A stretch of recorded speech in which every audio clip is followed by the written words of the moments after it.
The police K9 unit vehicles pulled into my neighborhood community center parking lot at exactly 2 in the afternoon, their German Shepherds and Belgian Malinois visible through the specialized transport windows. I watched from my apartment balcony as Carol Wilson, our homeowners association president, emerged from the building with her clipboard clutched against her chest, her face draining of color as she realized what was happening. For 3 months, she had been waging a relentless campaign against me and my service dog, threatening fines, legal action, and even eviction from the community I called home. She had dismissed every explanation about federal disability laws, every piece of documentation from my doctor, every attempt at reasonable conversation. What Carol didn't know was that I had spent 15 years as a police officer before my injury, and during those years I had developed some very specific connections in law enforcement.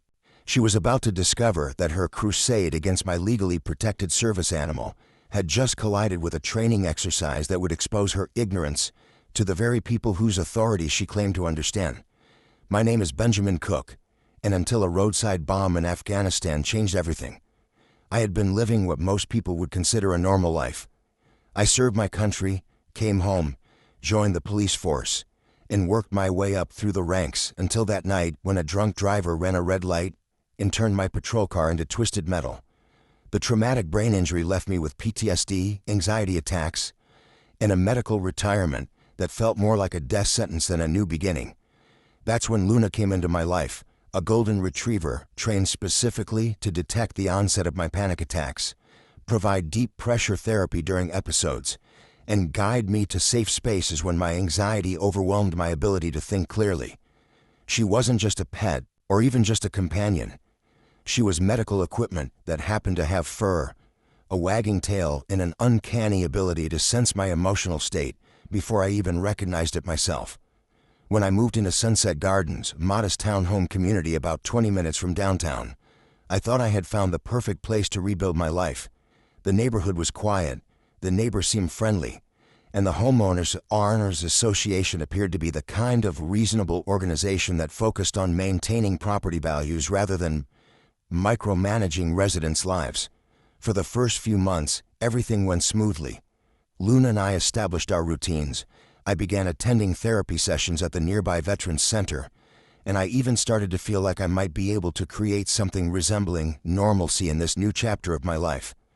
That peaceful existence came to an abrupt end on a Tuesday morning in March, when Carol Wilson knocked on my door with the kind of aggressive persistence that suggested she had been building up to this confrontation for weeks. She was a woman in her late 50s with perfectly styled blonde hair, expensive clothing that screamed suburban authority, and the kind of smile that never quite reached her eyes. When I opened the door, Luna immediately positioned herself between us, not aggressively, but with the alert posture that indicated she was reading my stress levels and preparing to intervene if necessary.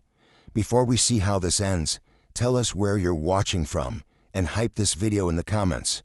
This story is about to get incredibly satisfying, and I want to know if you're Team Luna or Team Karen in this epic showdown. Carol's first words set the tone for everything that would follow. "Mr. Cook, I'm here about your dog's situation. We've received multiple complaints from neighbors about your pet, and I need to inform you that pets over 50 pounds are not permitted in this community, according to our homeowners association bylaws." She spoke with the kind of authoritative confidence that suggested she had rehearsed the speech, but there was something in her delivery that told me she had already made up her mind about the outcome of this conversation.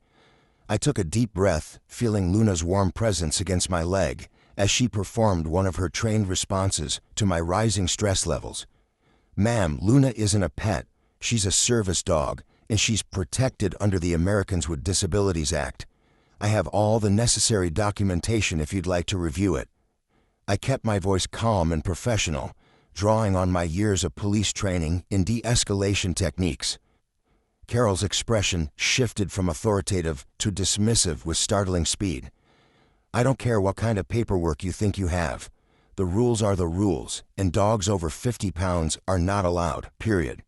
You have 30 days to remove the animal or face fines and potential eviction proceedings." That's when I realized I wasn't dealing with someone who was simply uninformed about disability laws. Carol Wilson had made a decision based on her personal preferences and was prepared to use her position of power to enforce that decision regardless of federal regulations. Over the next several weeks, she would prove just how far she was willing to go to get her way. The harassment began immediately.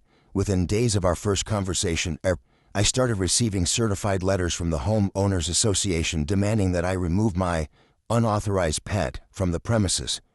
Each letter became more threatening than the last, citing various bylaws and regulations, while completely ignoring my repeated attempts to provide documentation of Luna's status as a service animal. I sent copies of my doctor's letters, Luna's training certificates, and detailed explanations of the federal laws that protected our right to housing, but every response from Carol dismissed these materials as irrelevant to the association's pet policies. The situation escalated when Carol began conducting what she called wellness checks on my property. These involved her walking past my townhome multiple times per day, often stopping to take photographs of Luna when she was in the fenced backyard area that came with my unit.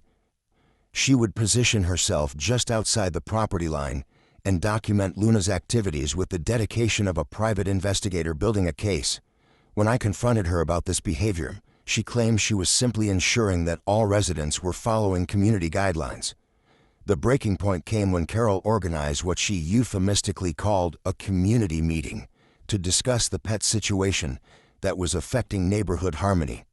She scheduled this meeting for a Tuesday evening and sent notices to every resident except me, despite the fact that I was clearly the subject of the discussion. I only learned about it when my neighbor, Stephen Evans, stopped by to warn me about what was being planned. Stephen was a retired teacher who lived in the unit next to mine, and he had witnessed enough of Carol's behavior to recognize that something wasn't right about her approach to the situation. "Benjamin, I think you should know that Carol's been telling people that you're trying to circumvent the pet policies by claiming your dog is some kind of medical equipment. She's got a lot of folks worked up about property values and liability issues. The meeting's tomorrow night, and she's planning to take a formal vote on whether to pursue legal action against you." That night, I sat in my living room with Luna's head resting on my lap, trying to process the reality that my neighbors were going to vote on whether I had the right to keep my medically necessary service dog. The absurdity of the situation was overwhelming, but it was also clarifying. Carol Wilson had moved beyond simple ignorance of disability laws and into the territory of deliberate harassment. She was using her position as HOA president to orchestrate a campaign designed to force me out of my home, and she was doing it with the kind of confidence that suggested she believed herself to be untouchable. As I scratched behind Luna's ears and felt my heart rate beginning to normalize, I started thinking about the resources and connections that I still had from my years in law enforcement. The police department where I had worked maintained strong relationships with various specialized units, including the K-9 division that trained with departments throughout the region. I remembered conversations with handlers about the challenges of finding suitable training locations and the ongoing need for realistic scenarios that could help prepare both dogs and officers for the complexities of real-world situations. An idea began forming in my mind, one that would require careful planning and perfect timing, but that could potentially solve my problem while providing a valuable service to the law enforcement community. If Carol Wilson wanted to challenge my service dog's right to exist in our community, perhaps it was time for her to get an education about working dogs from the people who understood them best. The community meeting took place exactly as Stephen had described. Carol had arranged the chairs in the community center to create a formal hearing atmosphere. With herself positioned at a table facing the assembled residents, like a judge presiding over a trial, she had prepared a presentation complete with printed materials about property values, insurance liability, and the importance of maintaining community standards. What she hadn't prepared for was my attendance. I arrived 15 minutes after the scheduled start time, with Luna walking calmly beside me in her service dog harness, and took a seat in the back row. The room fell silent as residents turned to look at us, and I could see Carol's carefully planned agenda derailing in real time. She had clearly expected to conduct this meeting without my presence, allowing her to control the narrative and build consensus for her position without having to deal with any contradictory information. "Mr. Cook," she said, her voice tight with barely controlled irritation. "This is a private meeting for community residents to discuss neighborhood concerns." "I am a community resident," I replied calmly, "and since I understand that I'm the primary topic of discussion, I thought it would be appropriate for me to be here to answer any questions or address any concerns." For the next hour I listened as Carol presented her case against Luna's presence in the community. She talked about precedent and property values, about liability and insurance concerns, about the importance of rules and the dangers of making exceptions. She showed photographs she had taken of Luna in my backyard, presented calculations about the potential costs of dog-related damages, and distributed copies of the community bylaws that she claimed supported her position. When she finished, she opened the floor for discussion, clearly expecting a chorus of agreement from residents who had been primed to see Luna as a threat to their investments in quality of life. Instead, what happened was something she hadn't anticipated. Stephen Evans stood up and asked me to explain the difference between a pet and a service dog. Another neighbor asked about the training that Luna had received and the specific tasks she performed. A third resident wanted to know about the legal protections for service animals and whether the Homeowners Association had the authority to override federal disability laws. For 45 minutes, I answered questions about service dogs, disability rights, and the Americans with Disabilities Act. I explained Luna's training, demonstrated some of her tasks, and provided clear information about the legal framework that protected our housing rights. By the end of the discussion, it was obvious that the majority of residents had no interest in pursuing legal action against a disabled veteran and his service dog. Carol's carefully orchestrated campaign had backfired spectacularly, leaving her isolated and increasingly desperate. That's when Carol made the mistake that would ultimately lead to her downfall. Faced with the collapse of her community's support, she decided to escalate the situation by claiming that she had consulted with local law enforcement about the legality of my service dog documentation. According to Carol, the police had informed her that my paperwork was insufficient and that Luna could be classified as a public nuisance if complaints continued to be filed. "I've spoken with the authorities," she announced to the room, "and they've confirmed that this so-called service dog situation is not as clear-cut as Mr. Cook would have you believe. The police department has procedures for dealing with fraudulent service animal claims, and they take these matters very seriously." This was the moment I had been waiting for. Carol had just claimed to have law enforcement support for her position, which meant she had opened the door for me to bring actual law enforcement into the situation. More importantly, she had made this claim in front of witnesses, which meant that any contradiction of her statement would be publicly visible and impossible to deny. I stood up slowly, feeling Luna rise beside me with the fluid grace that marked her professional training. "Mrs. Wilson, I appreciate you sharing that information with the community. Since you've consulted with law enforcement about this matter, I think it would be helpful for everyone if we could get some official clarification about service dog laws and procedures. Would you be open to having some police officers visit our community to provide education about these issues?" Carol's expression shifted as she realized that her bluff was being called, but she was too committed to her position to back down gracefully. "Of course, I'm always happy to have official authorities confirm what I've been telling you all along." That night, I made a series of phone calls to contacts I had maintained from my years in law enforcement. The first call was to Andrew Hall, a sergeant in the K-9 unit who had been a rookie when I was finishing my career. Andrew and I had worked several cases together, and he had always been someone who understood the importance of community relations and public education. When I explained the situation, he was immediately interested in helping. "Ben, this is perfect timing," Andrew told Samet to him. "We've been looking for a location to conduct some community training exercises, and your neighborhood would be ideal. We can set up a demonstration that educates people about working dogs, while also making it very clear what the legal requirements are for service animals. When were you thinking?" Over the next 2 weeks, I worked with Andrew to plan a canine training demonstration that would serve multiple purposes.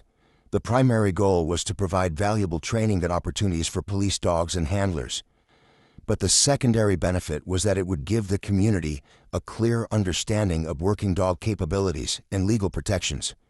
We scheduled the event for a Saturday afternoon at the community center, with advance notice to all residents about the training exercise that would be taking place in their neighborhood. Carol's response to the announcement was immediate and predictable. She sent out a community-wide email expressing her concerns about having police dogs in the neighborhood, citing safety issues, and questioning whether the Homeowners Association had properly authorized the use of community facilities for law enforcement training. She also scheduled another community meeting for the Friday evening before the training exercise, ostensibly to address resident concerns about the police presence. This second meeting was smaller than the first, with only the most dedicated supporters of Carol's position in attendance. She used the opportunity to double down on her claims about service dog regulations and police procedures, insisting that the upcoming demonstration would vindicate her position and expose what she called the fraudulent documentation that I had been using to circumvent community pet policies. "Tomorrow you'll see exactly what I've been talking about," Carol announced to the assembled residents. "Real police dogs are nothing like this so-called service dog, and the officers will confirm that the paperwork Mr. Cook has been showing us doesn't meet the legal standards for legitimate service animals." Saturday morning dawned clear and mild, perfect weather for an outdoor training demonstration. I spent the early hours preparing Luna for what would likely be a stressful day, making sure she had plenty of water and opportunities to relieve herself before the crowds arrived. Despite my confidence in the plan I had developed, I was still nervous about the potential for confrontation and the possibility that Carol might find some way to disrupt the demonstration or twist the situation to her advantage. Andrew arrived at 10 in the morning with 2 other canine handlers and their dogs, a German Shepherd named Rex, a Belgian Malinois named Titan, and a Labrador Retriever named Scout, who specialized in detection work. The officers spent the first hours setting up their equipment and reviewing the training scenarios they would be demonstrating, while I briefed them on the specific issues that had been raised about service dogs and the misconceptions that needed to be addressed. By noon, residents had begun gathering in the community center parking lot and the adjacent green space where the demonstration would take place.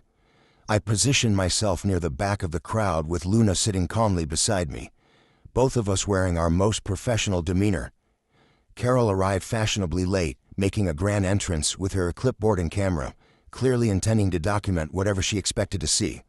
The demonstration began with Andrew providing a brief overview of police canine units and their role in law enforcement. He explained the different types of working dogs, the training they received, and the legal protections that applied to them while they were performing their duties. Then he transitioned into a discussion of service dogs, their training, and the federal laws that protected the rights of disabled individuals to have their service animals in housing and public accommodations. Service dogs, Andrew explained to the assembled crowd, are individually trained to perform specific tasks for people with disabilities. They're not pets, they're not emotional support animals, and they're not the same as therapy dogs. They're working animals with legal protections under federal law, and those protections cannot be overridden by local regulations or homeowners association bylaws.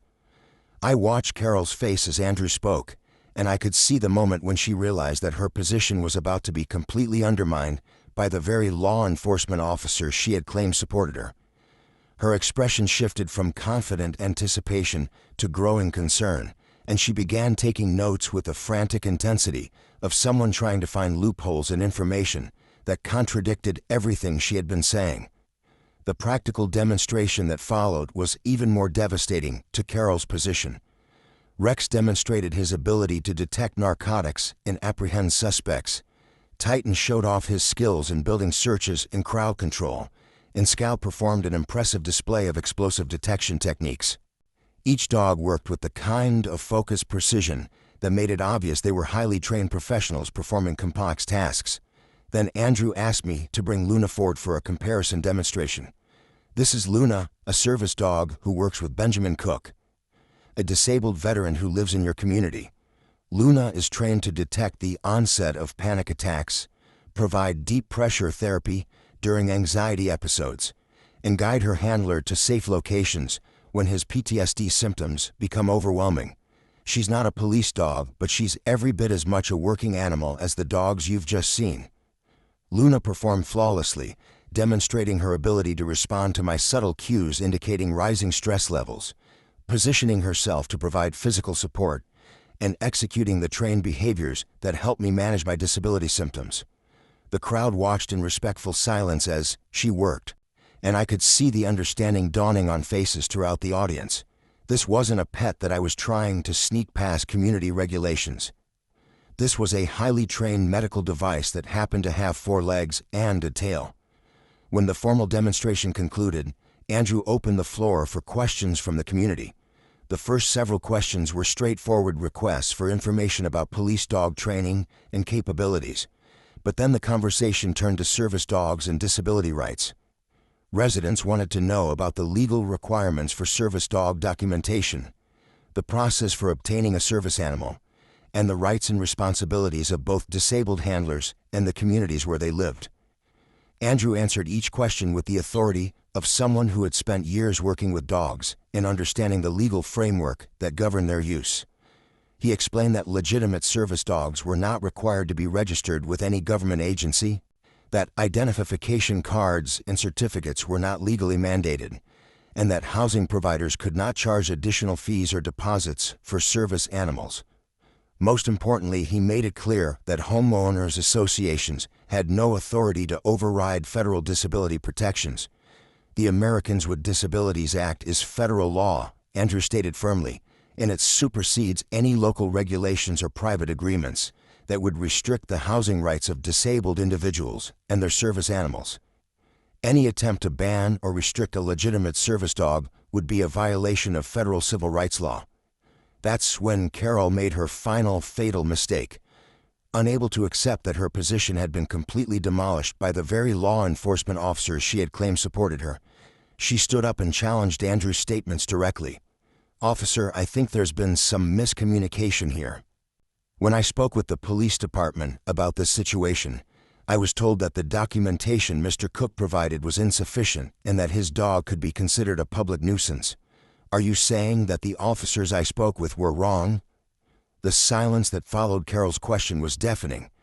Andrew looked at her with the kind of professional calm that police officers develop when dealing with people who have just said something spectacularly stupid, and I could see him processing the implications of what she had just claimed. "Ma'am, could you tell me which officers you spoke with about this matter?" Andrew's voice was perfectly polite, but there was an edge to it that suggested Carol had just walked into dangerous territory. "I'd like to follow up with them to make sure we're all providing consistent information to the community." Carol's confidence faltered as she realized that her bluff was about to be called in the most public way possible. She had claimed to have official police support for her position, and now she was being asked to provide specifics by an actual police officer in front of the entire community. The silence stretched uncomfortably as she tried to find a way to back down gracefully. "Well, it wasn't a formal consultation. I spoke with someone at the front desk when I called to ask about procedures." Her voice trailed off as she realized how weak this sounded compared to the authoritative claims she had been making for months. Andrew nodded slowly, his expression remaining professionally neutral. "I see, ma'am. I want to make sure you understand that what you've just described isn't an official police consultation about legal matters. Desk personnel aren't qualified to provide legal advice about disability law or service animal regulations. If you had concerns about a service dog situation, the proper procedure would have been to file a formal complaint, which would have been investigated by officers who are trained in these specific areas of law." The crowd was watching this exchange with the fascination of people witnessing a train wreck in slow motion. Carol had spent months positioning herself as an authority on legal matters, claiming police support for her actions, and threatening legal consequences for anyone who disagreed with her interpretation of the rules. Now she was being gently but firmly corrected by an actual law enforcement officer who was making it clear that her claims had no basis in reality. But Carol wasn't finished digging her hole deeper. Instead of accepting the correction gracefully, she doubled down on her position with the kind of desperate aggression that people display when they realize their authority is crumbling. "I don't care what you're saying now. I've been dealing with this situation for months, and I know what I was told. This dog is too big for our community, the the documentation is questionable, and I have every right as HOA president to enforce our rules regardless of what anyone claims about federal law. The moment those words left her mouth, I knew that Carol Wilton had just ended her reign as the neighborhood tyrant. She had just publicly stated in front of multiple witnesses, including police officers, that she intended to ignore federal disability law in favor of her personal interpretation of community rules. She had also directly contradicted the information provided by law enforcement officers, essentially calling them liars or incompetents. Andrew's response was swift and decisive. "Ma'am, I need to be very clear about something. What you've just described would constitute a violation of federal civil rights law. The Americans with Disabilities Act doesn't include exceptions for homeowners, associations, or community bylaws. If you attempt to take action against a disabled resident based on their use of a service animal, you would be exposing yourself and your organization to significant legal liability." Michelle Edwards, a civil rights attorney who specialized in disability law and who I had invited to observe the demonstration, chose this moment to step forward and introduce herself. "Excuse me, I'm Michelle Edwards, and I'm an attorney specializing in disability rights law. I've been following this situation, and I think it would be helpful for everyone to understand the potential consequences of what's being discussed here." Carol's face went pale as she realized that the situation had just escalated beyond anything she had anticipated. Not only were her claims being contradicted by police officers, but now there was a lawyer present who could speak to the legal implications of her actions. The crowd shifted nervously, sensing that they were witnessing something more serious than a simple neighborhood dispute. Michelle continued in the calm, professional tone that attorneys use when they want to be absolutely certain that everyone understands the gravity of what they're saying. Under federal law, any attempt to restrict housing access based on disability status or the use of service animals is considered discrimination. This includes actions taken by homeowners, associations, property management companies, or individual landlords.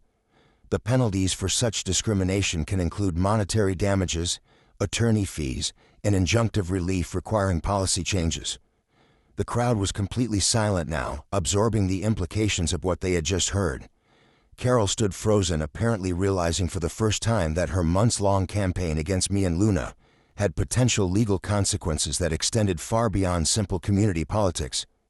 The confident authority figure who had been dominating neighborhood meetings and issuing ultimatums had been replaced by someone who looked genuinely frightened by the situation she had created.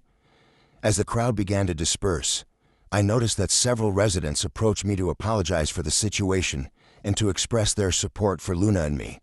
Stephen Evans was among the first, shaking my hand and telling me that he was embarrassed by Carol's behavior and impressed by how professionally I had handled the entire situation. Other neighbors followed, some asking questions about Luna's training, others simply wanting to meet her and see her work up close.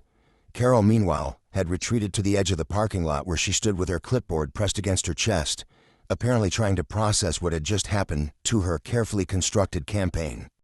I could see her having an intense conversation with the few residents who had consistently supported her position. But even they seemed shaken by the legal implications that had been raised during the demonstration. Over the next few days, the aftermath of the K9 demonstration played out exactly as I had hoped it would. Word of Carol's public humiliation spread quickly through the community, and her support base evaporated as residents realized that following her lead could expose them to legal liability. The few neighbors who had been actively supporting her harassment campaign suddenly became very interested in distancing themselves from her position.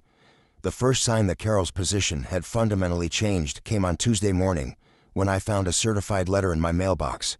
Instead of another threatening demand to remove Luna from the community, this letter was a formal retraction of all previous correspondence regarding my service dog. The letter stated that upon further review of applicable laws and regulations, the Homeowners Association acknowledged that service animals were exempt from pet restrictions and that no further action would be taken regarding Luna's presence in the community. The letter was signed by Carol Wilson, but the legal language and careful phrasing suggested that it had been written by an attorney. Someone had clearly explained to Carol the legal jeopardy she had created for herself and the Homeowners Association, and she had been advised to retreat from her position as quickly and completely as possible. But the most satisfying development came the following week when Stephen Evans stopped by to share some neighborhood gossip. According to Stephen, Carol had called an emergency meeting of the Homeowners Association Board to discuss her future as president. The other board members, apparently concerned about the legal liability she had created and embarrassed by her public confrontation with law enforcement officers, had suggested that it might be time for her to step down from her leadership role. The final chapter of Carol's downfall came 2 weeks later when a new HOA president was elected to replace her. The new president, Heather Ross, was a retired nurse who had experience working with disabled patients and who understood the importance of service animals in healthcare. One of her first acts was to send a community-wide letter clarifying the association's policy on service animals and reaffirming the community's commitment to compliance with federal disability laws. Carol remained in the neighborhood, but her influence and authority had been completely eliminated. She no longer organized community meetings, no longer patrolled the neighborhood with her clipboard, and no longer positioned herself as the arbiter of community standards. The few times I encountered her in the months that followed, she avoided eye contact and hurried past without speaking. The transformation in my daily life was remarkable. Instead of dreading trips to check my mail or walks with Luna around the community, I found myself enjoying the peaceful environment that had originally attracted me to Sunset Gardens. Neighbors who had previously been neutral or slightly hostile became genuinely friendly, often stopping to ask about Luna's training or to share their own experiences with working animals. The canine demonstration had accomplished something that months of documentation and legal explanations could never have achieved. It had provided visual, tangible proof of what working dogs could do and had established the credibility of law enforcement officers who understood these issues professionally. More importantly, it had exposed Carol's claims about police support as the fabrications they had always been, demolishing her authority in the most public way possible. The success of the demonstration also had broader implications beyond my immediate situation. Andrew Hall contacted me several weeks later to let me know that the K-9 unit had received requests from other communities to provide similar educational programs.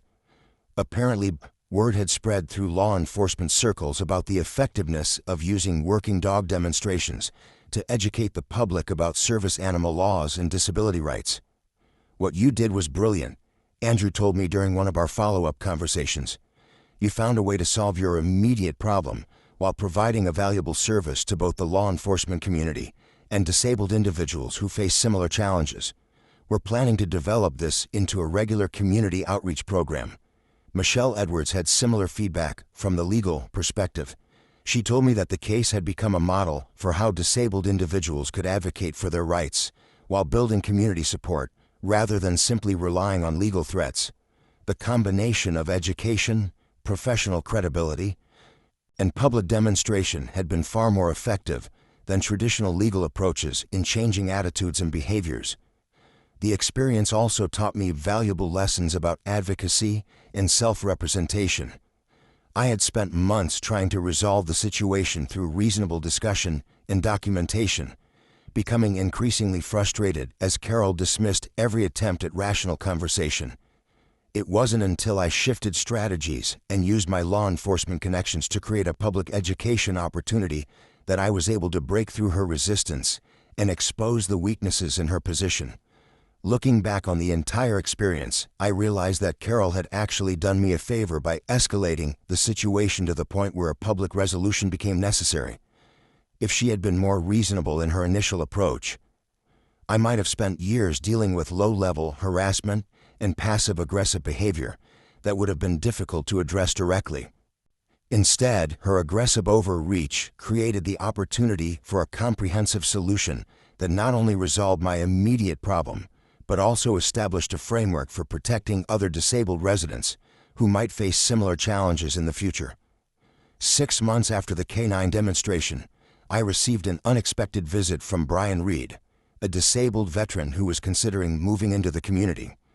Brian had heard about the situation with Carol Wilson and wanted to know whether Sunset Gardens was truly welcoming to disabled residents or whether the policy changes were just superficial responses to legal pressure. I spent an hour walking around the neighborhood with Brian and his service dog, a German Shepherd named Atlas, who had been trained to assist with mobility issues related to Brian's combat injuries. We visited the community center, met several neighbors, and discussed the practical aspects of living in the community with a service animal. By the end of our conversation, Brian was convinced that Sunset Gardens had genuinely transformed its approach to disability issues. "It's amazing what happened here," Brian told me as we concluded our tour. "Most communities either discriminate quietly or comply with the law reluctantly. This place seems to have actually embraced the idea that disabled residents and their service animals are valuable members of the community." Brian's observation highlighted one of the most significant outcomes of the entire experience. The canine demonstration hadn't just resolved my immediate problem with Carol Wilson. It had fundamentally changed the community's understanding of disability issues and created a culture that was genuinely welcoming to disabled residents. Instead of viewing service animals as problems to be managed or exceptions to be tolerated, residents now saw them as impressive examples of the human-animal partnership that enabled disabled individuals to live independently. The success of the approach I had used also attracted attention from disability advocacy organizations and veterans groups throughout the region. I was invited to speak at several conferences about effective strategies for addressing housing discrimination, and the canine demonstration model was adopted by other communities facing similar challenges. Working on these training programs also helped me process my own experience and understand the broader implications of what had happened with Carol Wilson. I realized that her behavior wasn't just personal animosity toward me and Luna, but part of a larger pattern of discrimination that disabled individuals face when trying to access housing, employment, and public accommodations. One of the most rewarding aspects of this advocacy work was hearing from other veterans who had faced similar situations and had been inspired by my approach to stand up for their rights. A Marine veteran named Michael Torres contacted me after hearing about the K9 demonstration through his local veterans organization. Michael had been dealing with harassment from his apartment complex management company, which was trying to charge him pet deposits in monthly fees for his service dog, despite the clear legal prohibition against such charges. "I was ready to just pay the fees and avoid the confrontation," Michael told me during our initial phone conversation. "But after hearing about how you handled your situation, I realized that backing down would just encourage them to continue discriminating against other disabled tenants." With guidance about his legal rights and strategies for documenting the discrimination, Michael was able to resolve his situation quickly and effectively. The management company's attorney advised them to waive all fees and deposits after Michael presented them with clear information about federal disability law and made it obvious that he understood his rights and was prepared to enforce them. Similar stories came from veterans throughout the region who had used variations of my approach to address discrimination in housing, employment, and public accommodations. The common thread in all these success stories was the importance of education, documentation, and strategic use of professional allies to establish credibility and apply pressure when necessary. But perhaps the most meaningful feedback came from Luna herself, in the form of improved behavior and reduced stress responses during our daily activities. The months of conflict with Carol Wilson had taken a toll on both of us, creating anxiety and tension that affected Luna's ability to perform her trained tasks effectively. As the situation resolved and our daily routine returned to normal, I could see Luna relaxing and regaining the confident, focused demeanor that marked her professional training. The experience also deepened my appreciation for the complexity and sophistication of Luna's training. During the K9 demonstration, I had watched the police dogs perform their specialized tasks with obvious admiration for their skills and dedication. But seeing Luna work alongside those dogs had given me a new perspective on her own abilities and the precision required for her to perform her medical support tasks effectively. The long-term impact of the K9 demonstration extended far beyond my personal situation, or even the immediate community. Andrew Hall's K9 unit began receiving requests from homeowners associations, apartment complexes, and municipal governments throughout the region to provide similar educational programs. The success of our initial demonstration had shown that law enforcement agencies could play a valuable role in preventing discrimination by educating communities about disability rights and service animal laws. We've done more community outreach in the past year than we had in the previous 5 years combined, Andrew told me during one of our regular follow-up conversations. The K9 demonstration model has become a standard part of our community relations program, and we're seeing real results in terms of reducing service animal discrimination complaints. The program's success had also attracted attention from federal agencies responsible for enforcing disability rights laws. Representatives from the Department of Justice's Civil Rights Division contacted me to discuss the demonstration model and its potential for broader application in communities across the country. This federal interest led to opportunities to present the K9 demonstration model at national conferences focused on disability rights and community relations. I found myself speaking to audiences of law enforcement officers, disability advocates, legal professionals, and community leaders about the strategies and principles that had made our local program successful. The success of the program also led to opportunities to work with service dog training organizations to help them better prepare new handlers for the challenges they might face in housing situations. Many of these organizations focus primarily on the technical aspects of service dog training and partnership, but they were beginning to recognize the importance of also preparing handlers to advocate for their legal rights. Working on these training programs brought the entire experience with Carol Wilson full circle. What had started as a personal housing crisis had evolved into a systematic approach for preventing and addressing service animal discrimination that was now being used to help disabled individuals throughout the country. 2 years after the K9 demonstration that ended Carol Wilson's reign of harassment, I received a letter that brought the entire experience into perfect perspective. The letter was from a disabled veteran named Robert Martinez, who had recently moved into Sunset Gardens with his service dog, a Belgian Malinois named Thunder, who assisted with mobility and medical alert tasks. "Dear Benjamin," the letter began, "I wanted to thank you for the work you did to make this community welcoming to disabled residents and their service animals. When I was researching places to live, Sunset Gardens kept coming up in discussions among veterans as an example of how communities should treat disabled residents.